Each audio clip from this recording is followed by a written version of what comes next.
నమస్తే, welcome to ABP దేశం. నేను ప్రదీప్.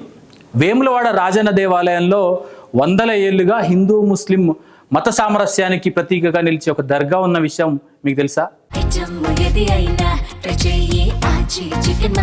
ఆచి చికెన్ మసాలా. వేములవాడ ఆలయాన్ని సందర్శించిన ప్రతి ఒక్కరు కూడా ఈ దర్గాని సందర్శించే ఉంటారు. ఇటీవల ప్రధానమంత్రి వేములవాడ ఆలయాన్ని సందర్శించిన సందర్భంగా కూడా ఈ దర్గా ప్రధానంగా కనిపించింది. అందరి దృష్టిని కూడా ప్రధానంగా ఆకర్షించిన విషయం మనం గమనించే ఉంటాం. ఆలయ ప్రాంగణంలోనే ఒక దర్గా ఉండడము, దానిపైన ఎలాంటి ఇబ్బందులు లేకుండా ఇటు హిందువులు అటు ముస్లింలు సామరస్యపూర్వకంగా తమ మొక్కులు మొక్కుకోవడము, వేములవాడ కోడె మొక్కులు మొక్కిన చాలామంది హిందువులు ఈ దర్గాను కూడా సందర్శించడము, దర్గాలో ప్రార్థనల కోసం వచ్చిన అనేక మంది ముస్లిం సహోదరులు వేములవాడ రాజన్న ఆలయాన్ని కూడా దర్శించుకోవడం, కలిసిమెలిసి ఉండడాన్ని మనం గమనించే ఉంటాం. కానీ ఇన్ని సంవత్సరాలుగా సామరస్యానికి ప్రతీకగా నిలిచిన ఈ దర్గా ఇప్పుడు కోర్టు వివాదంలో చిక్కుకుంది.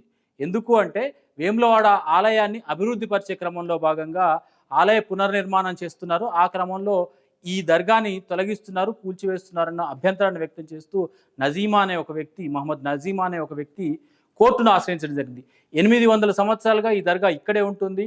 అనేక వందల సంవత్సరాలుగా తరతరాలుగా తాము అక్కడ ప్రార్థనలు చేస్తున్నాము. తమకు ఈ దర్గాతో తరాలుగా అనుబంధం ఏర్పడి ఉంది కాబట్టి దీన్ని ఇక్కడి నుంచి తొలగించడానికి, ప్లేస్ను మార్చడానికి తమకు పూర్తి స్థాయి అభ్యంతరం ఉందన్న విషయాన్ని, దాంతోపాటుగా దర్గాని తొలగించడానికి అవసరమైన అనుమతులను ప్రభుత్వం తీసుకోలేదన్న అభ్యంతరాన్ని వ్యక్తం చేస్తూ స్థానిక ఈవోని అలాగే కలెక్టర్ని, ఎస్పీని అందరినీ కూడా పార్టీలుగా చేస్తూ ఆయన కేసు వేయడం జరిగింది.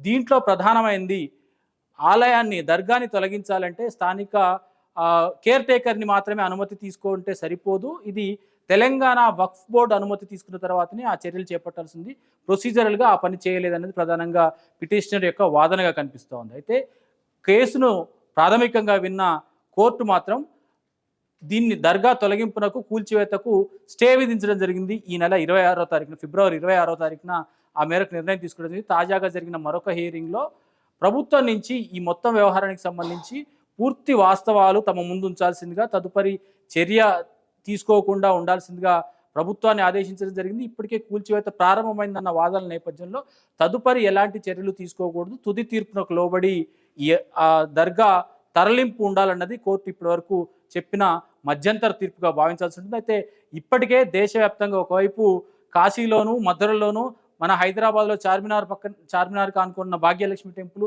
ఈ టెంపుల్స్, దర్గాలు లేకపోతే మసీదులు కలిసి ఉన్న ప్రాంతంలో మత సామరస్యం కొద్దిగా దెబ్బతిన్న అనుమానాల నేపథ్యంలో ఇప్పుడు తాజాగా తెలంగాణలోని మరో దేవాలయం పక్కనే, అందులోనే ఉండే ఒక దర్గా కూడా మరొక వివాదానికి, మరొక ఘర్షణపూరిత వాతావరణానికి దారితీస్తుందన్న ఆందోళన మాత్రం సర్వత్రా నెలకొంది. అయితే కోర్టు ఏ తీర్పిస్తుందో చూడాల్సింది. ఆచి చికెన్ మసాలా.